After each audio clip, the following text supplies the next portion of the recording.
बैठे चाय की प्याली लेकर पुराने किस्से गर्म करने, चाय ठंडी होती गई और आंखें नम। आज डॉक्टर भल्ला की किस्सा गोई कार्यक्रम में हम आपको चाय की कहानी सुनाते हैं। चाय जो आपको भी बहुत प्यारी है, सवेरे उठते ही आप बेड टी जरूर लेते हो। ये बहुत बड़ी गलतफहमी है कि चाय इंग्लैंड, यूरोप या अंग्रेजों से आई। चाय आई चीन से। 2737 ईस्वी बिफोर क्राइस्ट में राजा था शेन नुंग। वो एक दिन अपने गार्डन में बैठकर सवेरे सवेरे अपने नौकर से कहा कि मुझे गर्म पानी पिलाओ। उसका नौकर एक बर्तन में गर्म पानी उबाल के कर रहा था कि इस बीच में उसमें कुछ पेड़ से पत्ते गिर गए, उसमें वो उबल गए। राजा साहब ने उसको पिया, उनको बड़ा मजा आया। राजा साहब जो थे वो बहुत बड़े हर्बल एक्सपर्ट थे उस जमाने के। उन्होंने पता लगाया कि कौन सा पत्ता है, तो उस पत्ते का नाम था कैमेलिया सिनेंसिस, जो बाद में चाय के नाम से मशहूर हुआ। चीन के अंदर जो पुरानी सभ्यता है, उनके कई टोम्स जो हैं, जो 200-300 बिफोर क्राइस्ट भी पाया गया है कि कई कंटेनर्स वहां चाय के पाए गए। इसका मतलब चीन के अंदर चाय शुरू से होती थी।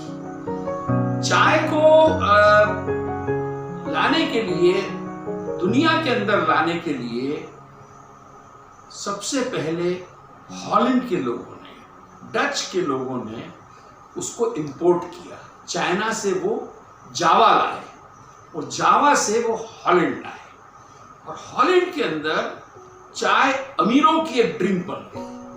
बड़े बड़े रईस लोग चाय पीते थे, और चाय पीना कॉमन मैन की ड्रिंक नहीं थी। हॉलैंड से ये यूरोप के दूसरे देशों में पहुंची। विलायत के लोग कॉन्टिनेंट के दूसरे देशों की बातों से जरा शक करते थे। इस बीच में पुर्तगीज की एक प्रिंसेस की शादी चार्ल्स II से हुई, और वो उस लेडी का नाम था कैथरीना बरगंजा ऑफ पुर्तगाल। वो टी एडिक्ट थी।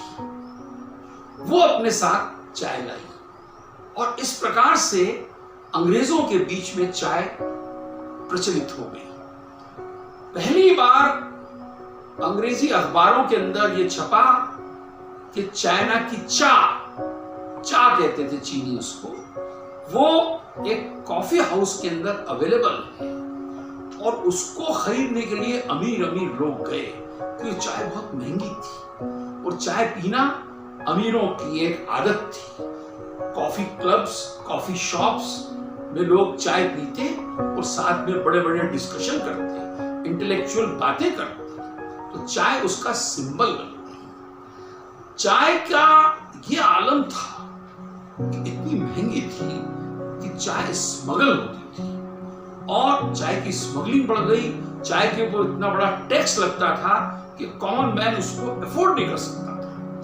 एक यंग प्रिंस आया इंग्लैंड के अंदर, उसने चाय के ऊपर टैक्स खत्म किया, और कॉमन मैन के अंदर चाय प्रचलित हो गई।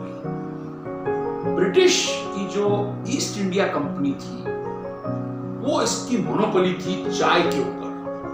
उसने देखा कि ये चाइना की मोनोपोली को कैसे खत्म करें। तो हिंदुस्तान में ईस्ट इंडिया कंपनी आ चुकी थी। उन्होंने उसकी रेकी की और आसाम के अंदर चाय बागान खोले, और वहां पे चाय का उत्पादन किया गया, और इस प्रकार से भारत के अंदर चाय को इंट्रोड्यूस किया गया। और शुरू में लोग चाय पीने से डरते थे, चाय पीने से घबराते थे। तो लोग, जो कंपनियां थी, ये मशहूर कंपनियां, जो इंग्लिश कंपनियां आई आसाम में, वो घर घर जाके मुफ्त के अंदर चाय के पैकेट देते थे क्या आप टेस्ट तो करिए। इस तरह से लोगों को चाय से इंट्रोड्यूस किया गया और हम लोग ही नहीं, दुनिया के सब लोग, यूरोप के और एशिया के लोग खास करके चाय के दीवाने हो गए और चाय के हम एडिक्ट हो गए। आज सवेरे किसी भी घर के अंदर बेड टी के बगैर सुबह नहीं होती। आपको भी डॉक्टर भल्ला की किस्सा गोई में चाय की कहानी सुनकर कैसा लगा बताइएगा। नमस्कार।